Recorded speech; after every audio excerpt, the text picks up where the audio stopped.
We're diving into a seismic shift at one of the world's top universities. MIT's class of 2028 has shattered expectations, but not in the way many hoped. With Black and Latino enrollment plummeting and Asian American students now making up nearly half of the incoming class, the ripple effects of the affirmative action ban are here. Is this the new face of higher education, or a step back in the fight for diversity? Welcome to That's Life, I Swear. This podcast is about life's happenings in this world that conjure up such words as intriguing, frightening, life-changing, inspiring, and more. I'm Rick Barron, your host. That said, here's the rest of this story. In a stunning revelation, MIT has become the canary in the coal mine for higher education diversity.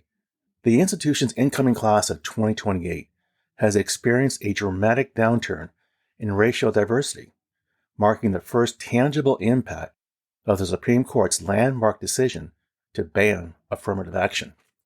As the first major university to unveil its freshman class composition since the ruling, MIT statistics paint a stark picture of change. The once vibrant tapestry of Black, Hispanic, Native American, and Pacific Islander students had been drastically altered, shrinking from a robust high level of 25% in recent years to 16% for the class of 2028. The shift becomes even more pronounced when compared to the previous year's enrollment. Black student representation went from 15% to 5%. Hispanic and Latino presence went from 16% to 11%. White student enrollment remained relatively stable at 37%, down slightly from 38%. Now, these numbers serve as a wake-up call, forcing us to confront the real-world consequences of the affirmative action ban. As other universities prepare to release their data, the question looms: is MIT's experience an anomaly or the harbinger of a new era in college admissions? The implications of this shift extend far beyond campus boundaries, potentially reshaping the future landscape of America's workforce and leadership. Just think about that. As we struggle with these changes, one thing is clear: the debate over diversity and higher education is far from over. As the dust settles on MIT's groundbreaking admissions data, a new picture emerges, one of stark contrast and shifting demographics. While some groups saw their numbers go down, others experienced a surprising surge. The most dramatic rise: Asian American students comprise a whopping 47% of the incoming class for MIT, up from 40% last year. This 7-point jump stands in sharp relief against the declines seen in other minority groups. MIT's president, Sally Kornbluth, didn't mince words about the situation. The class is, as always, outstanding across multiple dimensions, she acknowledged. However, she added, it lacks the same degree of broad racial and ethnic diversity that the MIT community has worked together to achieve over the past several decades.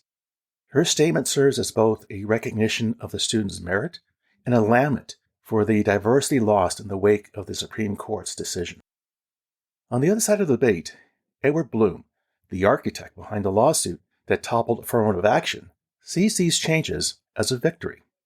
The Students for Fair Admissions founder declared, every student admitted to the class of 2028 at MIT will show that they were accepted only based upon their outstanding academic and extracurricular achievements, not the color of their skin. Bloom's statement ignites further questions.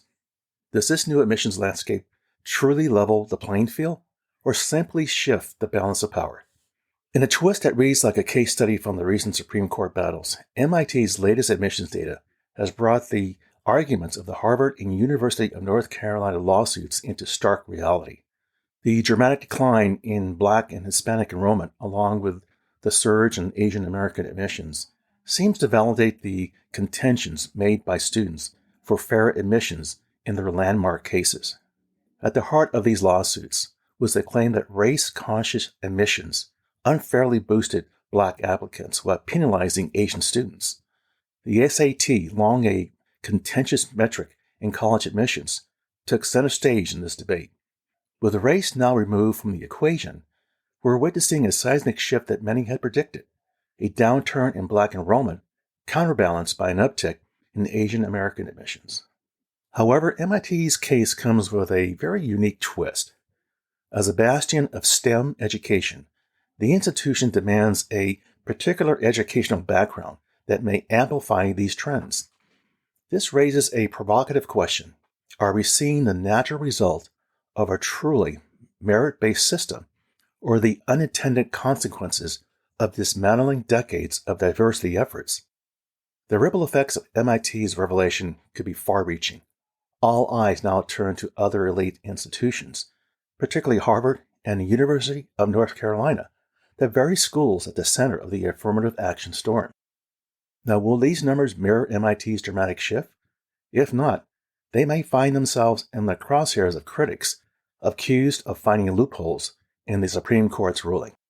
Now, MIT appears to have ripped the Band-Aid off quickly and decisively in a move that's sending shockwaves through academia. From the looks of it, MIT basically just took race out of the equation. Many expected elite institutions to find subtle ways to maintain diversity, perhaps by tweaking the weight given to its test scores.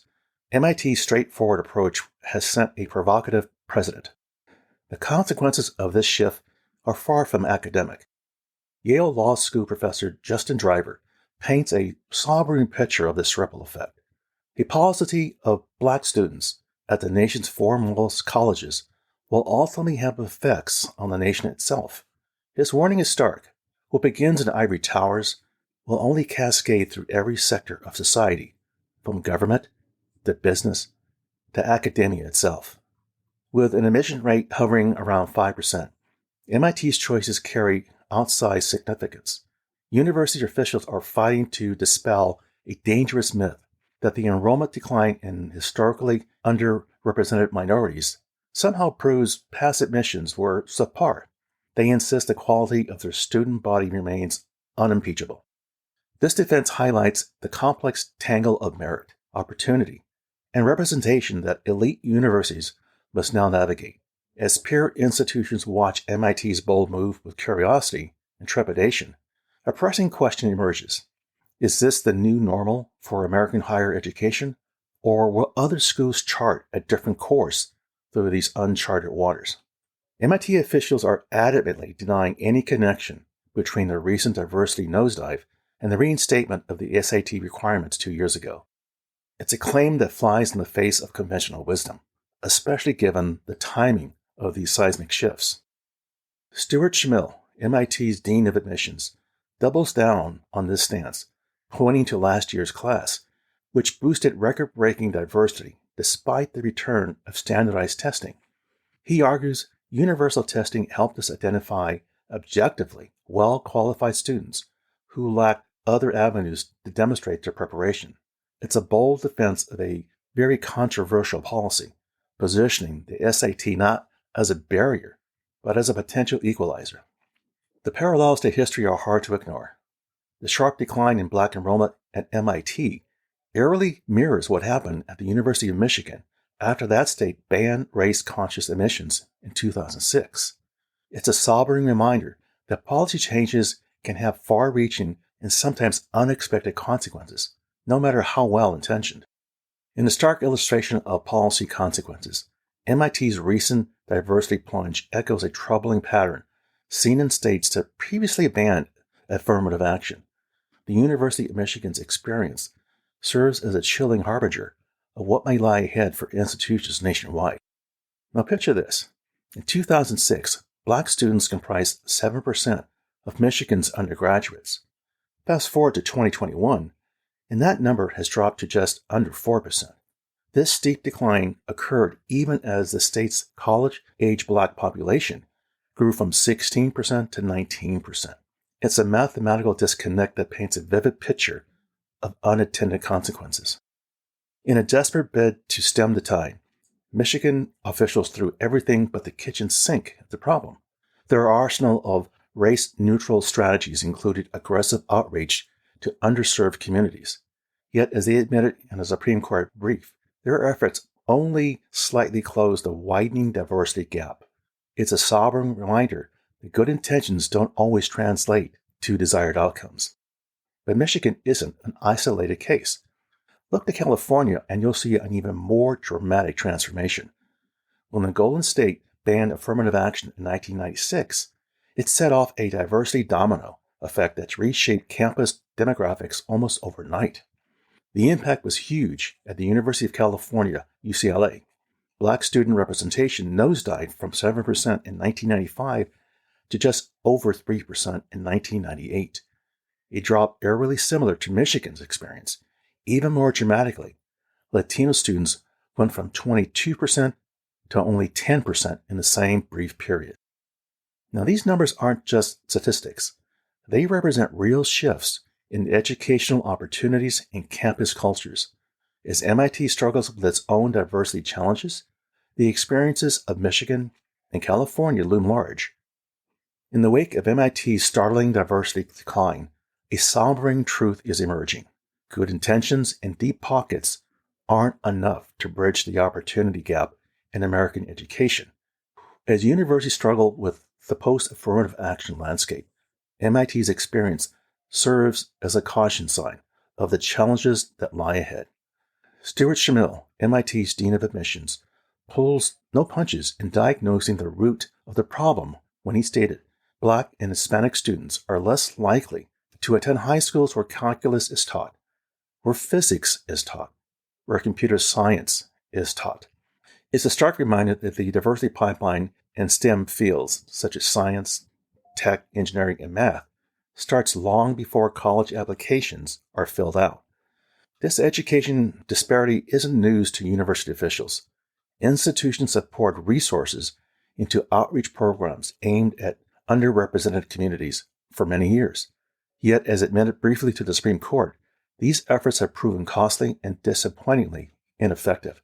It's a frustrating reality for those hoping that sheer determination and funding could level the playing field. Interesting, the Supreme Court did leave one potential loophole. Applicants can still write about their race if it's integral in a life experience, such as overcoming discrimination. Some experts predicted that savvy admission officers might use these essays and extracurricular activities as a backdoor to consider race. Yet, if MIT attempted this strategy, it certainly would not be reflected in their enrollment numbers. So what can we learn from this story? What's the takeaway?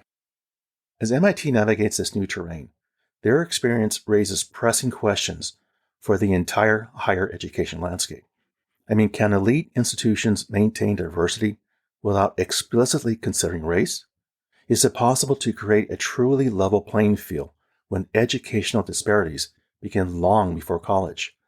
And perhaps most importantly, what will the long-term consequences be for American society if our top universities fail to reflect the nation's diversity? The answers to these questions remain to be seen, but one thing is clear. The battle for equity and inclusion in higher education is far from over. As universities across the nation watch MIT's struggle, they're left to wonder, who will be next, and what innovative solutions might emerge from this crisis? Well, there you go, my friends. That's life, I swear. For further information regarding the material covered in this episode, I invite you to visit my website, which you can find on Apple Podcasts, for show notes and the episode transcript. As always, I thank you for the privilege of you listening and your interest. Be sure to subscribe here or wherever you get your podcasts so you don't miss an episode. See you soon.